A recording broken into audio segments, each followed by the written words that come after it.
अंगणवाड्या जिल्हा परिषदेला जोडण्यामागची मुख्य कारणे खालीलप्रमाणे आहेत. 1. पटसंख्या वाढवणे आणि शैक्षणिक सातत्य. जिल्हा परिषदेच्या शाळांमधील विद्यार्थ्यांची पटसंख्या वाढवणे हे एक महत्त्वाचं कारण आहे. अंगणवाड्या शाळांना जोडल्यामुळे अंगणवाडीतून प्राथमिक शिक्षण पूर्ण केलेल्या मुलांना थेट जिल्हा परिषदेच्या शाळेत पहिल्या वर्गात प्रवेश मिळवणे सोपे होईल.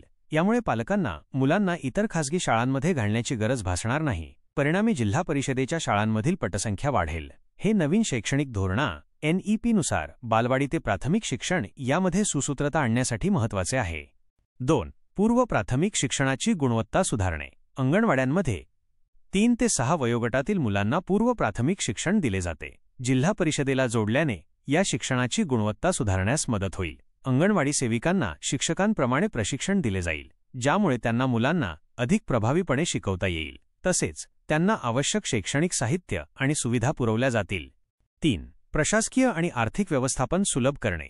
सध्या अंगणवाड्या महिला व बाल विकास विभागाच्या अखत्यारीत येतात. त्यांना जिल्हा परिषदेशी जोडल्याने प्रशासकीय पातळीवर अधिक चांगले समन्वय साधता येईल. निधीची उपलब्धता आणि वापर अधिक कार्यक्षम होईल, ज्यामुळे अंगणवाड्यांच्या पायाभूत सुविधांची इमारती, स्वच्छतागृहे सुधारणा होण्यास मदत होईल. 4. UDISE क्रमांक मिळणे. अंगणवाड्या जिल्हा परिषदेच्या शाळांशी जोडल्याने त्यांना UDISE unified district information system for education क्रमांक मिळेल. यामुळे अंगणवाड्यांची माहिती शिक्षण विभागाच्या डेटाबेसमध्ये नोंदवली जाईल, ज्यामुळे त्यांच्या कार्याचे अधिक चांगले निरीक्षण आणि मूल्यांकन करता येईल. थोडक्यात, अंगणवाड्या जिल्हा परिषदेला जोडण्याचा मुख्य उद्देश बालकांचे सर्वांगीण विकास साधणे, शिक्षणामध्ये सातत्य राखणे आणि ग्रामीण भागातील शिक्षणाचा दर्जा सुधारणे हा आहे. अंगणवाड्या जिल्हा परिषदेला जोडल्यामुळे अनेक फायदे होतील, जे बालक आणि शिक्षण व्यवस्थेसाठी महत्त्वाचे ठरतील. 1. बालकांचा सर्वांगीण विकास. चांगले पूर्व प्राथमिक शिक्षण. अंगणवाड्यांना जिल्हा परिषदेशी जोडल्याने त्यांना शिक्षण विभागाकडून अधिक चांगले अभ्यासक्रम, शैक्षणिक साहित्य आणि प्रशिक्षित मनुष्यबळ मिळेल. यामुळे मुलांना लहानपणापासूनच योग्य आणि गुणवत्तापूर्ण शिक्षण मिळेल, जे त्यांच्या भविष्यातील शिक्षणाचा पाया मजबूत करेल. शाळेची तयारी. मुले अंगणवाडीतून थेट जिल्हा परिषदेच्या शाळेत जातील, त्यामुळे त्यांना नवीन वातावरणाशी जुळवून घ्यायला वेळ लागणार नाही आणि त्यांचे शैक्षणिक सातत्य टिकून राहील.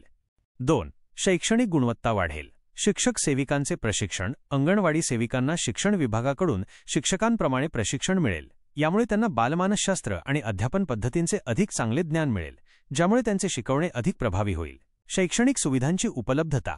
जिल्हा परिषदेशी जोडल्यामुळे अंगणवाड्यांना गणवेश, पुस्तके, खेळणी आणि इतर शैक्षणिक साहित्यासाठी निधी उपलब्ध होईल. 3. पटसंख्या आणि उपस्थिती वाढेल.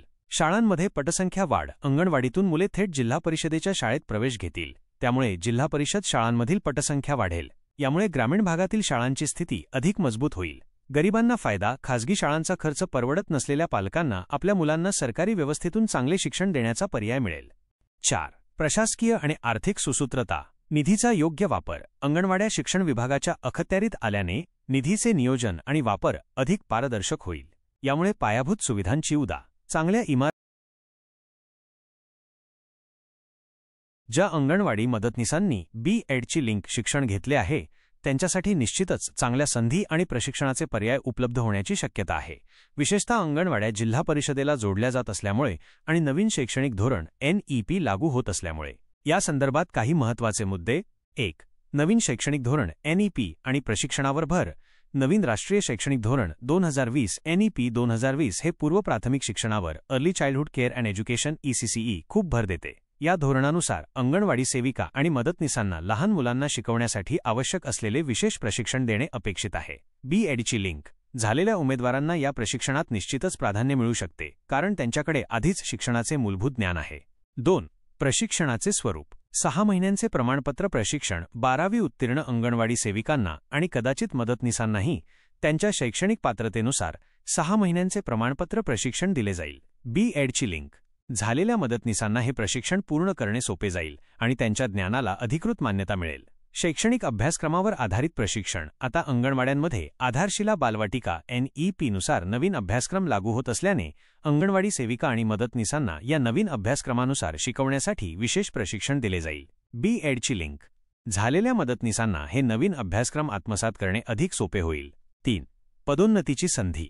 B.EDची लिंक सारखे उच्च शिक्षण घेतल्यामुळे अंगणवाडी मदतनीसांना अंगणवाडी सेविका किंवा भविष्यात पर्यवेक्षक सुपरवायझर पदावर पदोन्नती मिळण्याची शक्यता वाढते. बऱ्याच भरती प्रक्रियेत उच्च शिक्षणाला प्राधान्य दिले जाते आणि त्यासाठी अतिरिक्त गुण दिले जातात. मुख्य सेविका पदासाठी देखील आता अंगणवाडी सेविकांना अर्ज करण्याची संधी मिळत आहे. B.Edची लिंक. सारखे शिक्षण यासाठी निश्चितच फायदेशीर ठरू शकते. 4. दर्जा सुधारणा आणि जबाबदाऱ्या. अंगणवाड्यांना जिल्हा परिषदेशी जोडल्याने त्यांच्या कामाचे स्वरूप अधिक शिक्षणाभिमुख होईल. त्यामुळे B.Edची लिंक झालेल्या मदतनीसांना त्यांच्या शैक्षणिक पात्रतेनुसार अधिक महत्त्वाच्या शैक्षणिक जबाबदाऱ्या मिळू शकतात. एकूणच अंगणवाडी कर्मचाऱ्यांच्या भूमिकेत आणि मानधनात सकारात्मक बदल अपेक्षित आहेत, ज्यामुळे उच्च शिक्षित कर्मचाऱ्यांसाठी चांगले भविष्य असेल. थोडक्यात, ज्या अंगणवाडी मदतनीसांनी B.Edची लिंक केले आहे त्यांच्यासाठी ही एक चांगली संधी आहे. त्यांचे उच्च शिक्षण आणि प्रशिक्षण त्यांना अंगणवाडीतील बदलत्या भूमिकेत अधिक प्रभावीपणे काम करण्यास मदत करेल आणि भविष्यात पदोन्नतीसाठीही ते महत्त्वाचे ठरेल.